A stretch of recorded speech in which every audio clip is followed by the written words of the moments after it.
12 মাস কাজ করিয়ে 10 মাসের বেতন নিতে বাধ্য করা হয়। রাজ্যের মিড ডে মিল প্রকল্পের অধীনে রন্ধন কর্মীদের এমনটাই অভিযোগ।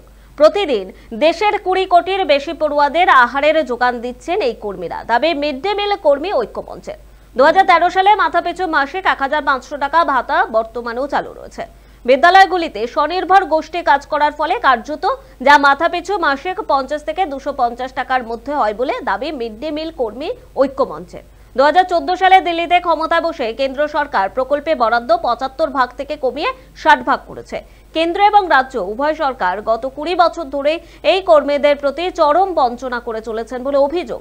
রন্ধন কর্মীদের পক্ষ থেকে বারবার দাবি জানানো সত্ত্বেও রাজ্যে আজও পর্যন্ত মিড ডে মিল প্রকল্পে কোনো বরাদ্দ বাড়ানো হয়নি বলে অভিযোগ। সরকারি শিক্ষা বাঁচাতে রন্ধন কর্মীদের মজুরি এবং ছাত্রছাত্রীদের দৈনিক বরাদ্দ বৃদ্ধি সহ 7 দফা দাবি নিয়ে রাজ্যের রন্ধন কর্মীদের 6টি সংগঠন জোটবদ্ধ হয়ে পথে নামে। এদের মিড ডে মিল কর্মী ঐক্যমঞ্চের ডাকে এদিন ওয়াই চ্যানেলে বিক্ষোভ দেখানো হয়, আর তার আগে শিয়ালদহ এবং হাওড়া স্টেশন থেকে দুটি মিছিল বের করেন তারা। অবিলম্বে সরকারের মেনে নেওয়া ন্যূনতম মজুরি দিতে হবে। শোষণ বঞ্চনার বিরুদ্ধে এই মিছিলে দলে দলে অবিলম্বে এখানে আমাদের মাইনে বাড়াতে হবে এবং মাত্র 5 টাকা 47 পয়সা এবং 8 টাকা 14 পয়সা ছাত্রদের খাবার দেয়। এই হতদরিদ্র বাচ্চাদের জন্য খাদ্য বরাদ্দ বাড়াতে হবে, যেখানে কোটি কোটি টাকা ব্যবসায়ীদের তারা দেয়। এদের জন্য 1 টাকাও এরা বাড়াতে পারে না। অবিলম্বে খাদ্য বরাদ্দ করতে হবে সমস্ত ছাত্রছাত্রীদের জন্য। এই আমাদের দাবি, দাবি এবং এদের ছুটি নাই, এদের অবসর নাই, এদের ভাতা নেই, এদের সমস্ত স্বাস্থ্য নিংড়ে যে সমস্ত কাজ করছে এই মিড ডে মিল প্রকল্পকে বাঁচিয়ে রেখেছে।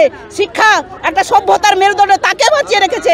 এদের দুবেলা আহারের কোনো ব্যবস্থা নাই এবং সেখানে আমরা দেখছি যে এদেরকে যেখানে বাঁচানোর দরকার ছিল, একবেলা পরিবার কেন একবেলা একজন মানুষেরও এখানে চলতে পারে না। ফলে এর বিরুদ্ধে আমরা 6টি সংগঠন ঐক্যবদ্ধ হয়ে আমরা এই আন্দোলন শুরু করেছি। তো কম মাইনাতে কোথাও সারা ভারতবর্ষে কোনো শ্রমিকরাই কাজ করেন না, এদেরকে বাধ্য করা হচ্ছে কাজ করানোর জন্য।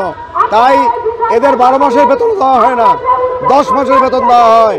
আবার পুজো এবং গ্রীষ্মের ছুটির অবকাশের নাম করে সেই সময় কিন্তু এদের কাজ থাকে, কাজ করানো হয়। একটা অন্যায় কাজ করিয়ে পয়সা দেওয়া হচ্ছে না।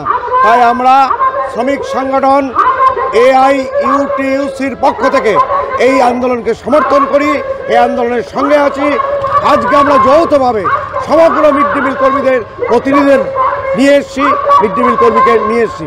যদি সরকার দাবি না মানে আমরা লাগাতার কর্মবিরতিতে, মিড ডে মিল কর্মীরা শুধু যাবে না, সমস্ত কেন্দ্রীয় ট্রেড ইউনিয়ন তার পাশে থাকে, শ্রমিক শ্রেণীর পাশে থেকে সেই লড়াইকে সমর্থন করবে, আন্দোলনকে এগিয়ে নিয়ে যাবে।